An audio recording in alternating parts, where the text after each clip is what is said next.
Now if you come across these in the wild, you're probably not going to be able to take a close-up look at his head. Is that a dangerous noodle?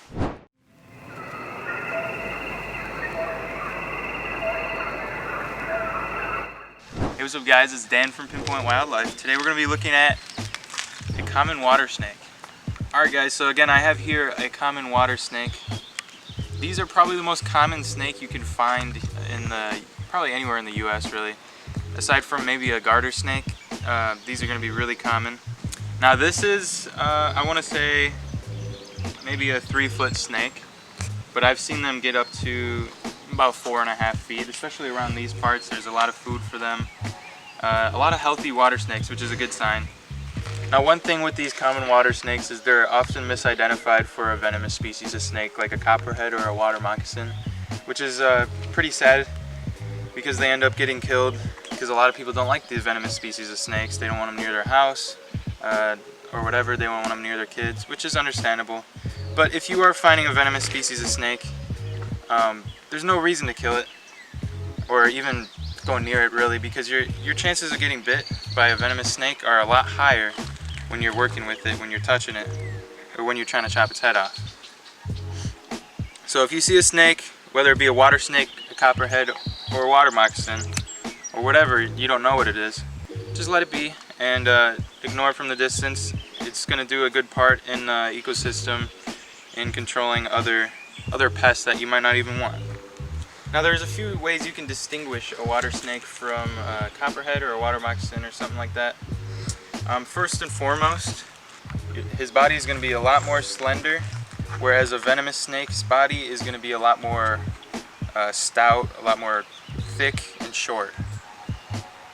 And that's because the pit viper species that are going to be possibly living aside these guys, they're more of an ambush predator. They don't work on moving real fast in the water, although they could probably move decently fast for a short period of time. But unlike the water snake, these guys are out and about. These are active hunters. They're diurnal hunters that are going to be hunting throughout the day. I'm here in the location where I found this water snake here. It's basically like a big pond coming out of this river. And this is going to be the habitat for these guys. They can live anywhere from creeks, ponds, lakes, rivers, anywhere you really name it, but they are very water dependent. They can make it around on land a little bit, but they're mostly aquatic. They can go underwater for several minutes. The common or northern water snake is often misidentified as a venomous species of snake, known as the cottonmouth or the water moccasin. This is because they're strikingly similar appearances to one another. Both snakes have a brownish black coloration, and that isn't the only extent of their similarities either. The northern water snake can puff up its head into a triangular shape to mimic the appearance of the cottonmouth, but they can also rattle their tail to mimic a rattlesnake. It also doesn't really help that they can both survive in a habitat that's aquatic and swampy. And for people who are not very familiar with snakes, just save yourself the hospital trip and don't mess with either species of snake. Just respect them from a distance. Now, under the scenario where you do need to make an identification, there are some differences you can use to compare the two snakes. Cottonmouths are nocturnal ambush predators, whereas the northern water snake is a diurnal hunter. So the northern water snake is going to have like a round pupil, like a human pupil, and then the cottonmouth is going to have a vertical pupil, almost like your cat would, and it opens up at night. Cottonmouths are pit vipers, so they do have that heat-sensing pit somewhere between their nose and their eye.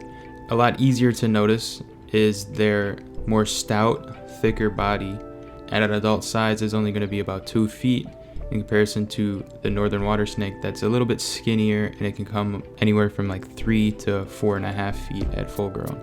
The behavior of these water snakes is actually strikingly similar to like a pond frog. They're hiding from the shallows, chilling in the embankment only a few feet from the water so they can easily escape from predators. They're also known to be very defensive. When threatened or picked up, they'll often bite you like several times before calming down and realizing you're not trying to eat them for dinner. And in the case that you do get bit, they have an anticoagulant, which basically makes you bleed even more.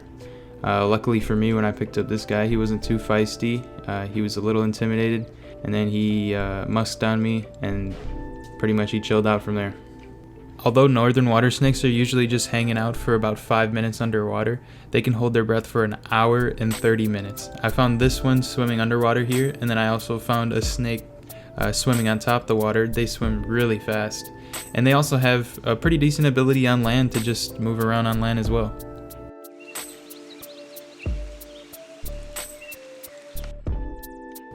The northern water snake diet consists of several species of fish, frogs, crayfish, and even small rodents. They've been seen often eating minnows, smallmouth bass, blackhead catfish, sunfish, and several others. But they also seem to eat cricket frogs, bullfrogs, toads, and even tadpoles. So all the water snakes I've been seeing in this location seem to be in close proximity to crayfish. So I'm very curious to know if crayfish, with this specific group of water snakes, is one of their primary sources of food. Northern water snakes mate after coming out of hibernation in late March to April. Females give birth between late August and early October to live young, having anywhere between 8 and 36 at a time. As far as distribution and habitat, these snakes can be found throughout eastern half of the United States, especially in the Northeast and the Midwest. Northern water snakes like a wide variety of aquatic habitats, preferring slow-moving and standing water near places where they can bask in the sun, such as ponds, vernal pools, which are seasonal pools of water, and even lakes.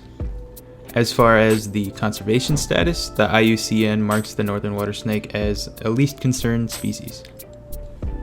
As a pet, these are often considered somewhat of an intermediate species to keep because they are required that pescatarian diet or fish-dependent diet, and they are also required to have a lot of swimming space and a dry area to bask.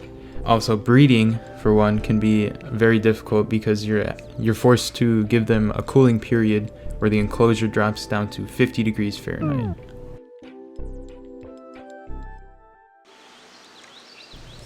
Alrighty, I think that wraps up the northern water snake. If you haven't already, check out our last species checklist video when we did the gray tree frog.